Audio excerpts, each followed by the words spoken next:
Welcome back to the dismantling of the soul, where we take the things you take for granted and show you the machinery underneath. Today we are going to talk about the voice in your head and the voice that comes out of your mouth.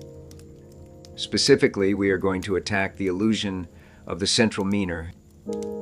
This is one of the hardest illusions to shake because it feels so intimate. When you speak, you feel like you are doing it. You feel like there's an author of record sitting in the control room of your brain deciding exactly what to mean and then finding the words to say it. Dennett calls this the illusion of the central meaner. Let's imagine a critic named Otto. Otto represents our common sense intuition. Otto says, "Look, when I speak, I mean what I say. I have a private conscious life, and I decide to divulge parts of it. I look at my experience of tasting a wine, and I ask myself, is this a hint of grapefruit, or is it berries? I hunt for symbolismats justies, the right words, and when I find them, I speak." This implies a sequence. First, the thought exists, fully formed in the center of the mind. Then the words are chosen to match it. Then the speech happens. But Dennett argues that this model is scientifically bankrupt. It leads us right back to the Cartesian theater, which we have already proven does not exist.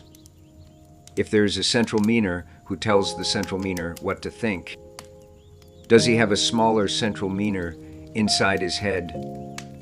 It is an infinite regress of homunculi. So how do we actually produce speech if there is no little man in the boat steering the ship? First, we have to realize that science has largely ignored this problem.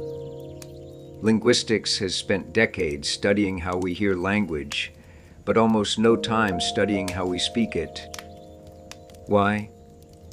Because hearing starts with a physical fact, sound waves. Speaking starts with a mystery. What triggers the act of speech? The standard model in psychology is what Dennett calls the bureaucracy. Imagine a corporate flowchart. At the top you have the conceptualizer. This is the boss. The boss decides, I want to insult this person. The boss sends a memo to the public relations department, which we call the formulator. The memo says, tell this bozo, his feet are too big. The PR department looks up the words for feet and big in grammar rules and sends orders to the articulators, which are the muscles. This seems logical. It is very neat and tidy, just like a von Neumann computer program, but there is a fatal flaw. If the conceptualizer gives a specific order, like insult him about his feet, then the conceptualizer has already done all the linguistic work. He has to speak a language to give the order. Is it English? If so, who taught the boss English? Is it mentalese? If so, how does the PR department translate it? The bureaucratic model hides the magic in the boss's office. It assumes the meaning is finished before the process begins. Dennett suggests we need to smash this bureaucracy and replace it with pandemonium. This is a model based on chaos and competition. Imagine there is no boss. Imagine instead that when you get angry or excited, you just turn on a noise machine. Dennett calls it the horn. B. This is just raw drive to speak. Now imagine your brain is full of thousands of little agents called word demons. They hear the horn and they start getting excited. They are looking for patterns in the noise. One demon shouts, "You big bully."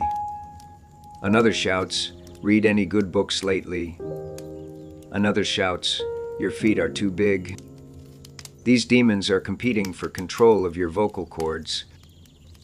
It is a parallel evolutionary tournament happening in milliseconds. The demon that shouts the loudest or fits the current context best wins. And that is what you say. Your feet are too big.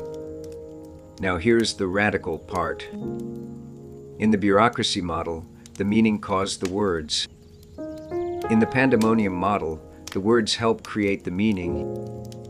You didn't necessarily know you were going to talk about his feet until the feet. Demon won the tournament. The meaning emerges from the chaos. This explains why we make speech errors. Why do we say spoonerisms like barn door instead of darn bore? Because the demon for barn door is a more common phrase and it muscled its way to the front of the line. If there was a perfect boss, controlling everything speech errors would be rare.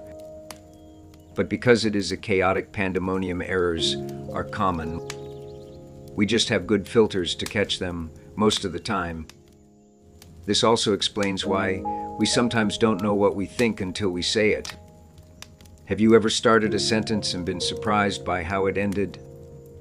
That is because there was no pre-written script in your head. There was just a competition of drafts. Dennett argues that what we call the self or the thinker is not the source of these words. The self is the product of them. The self is the narrative that emerges after the words have won the battle. This flips our entire view of human agency. We are not authors dictating a book to a scribe. We are editors trying to make sense of a riot.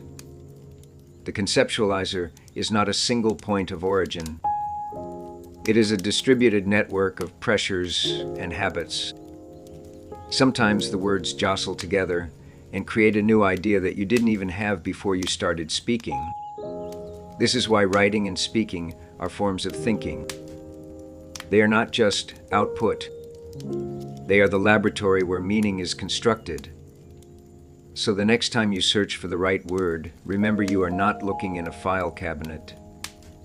You are refereeing a wrestling match between 1,000 screaming demons, and the winner gets to be your voice. Thanks for watching, and let the best demon win.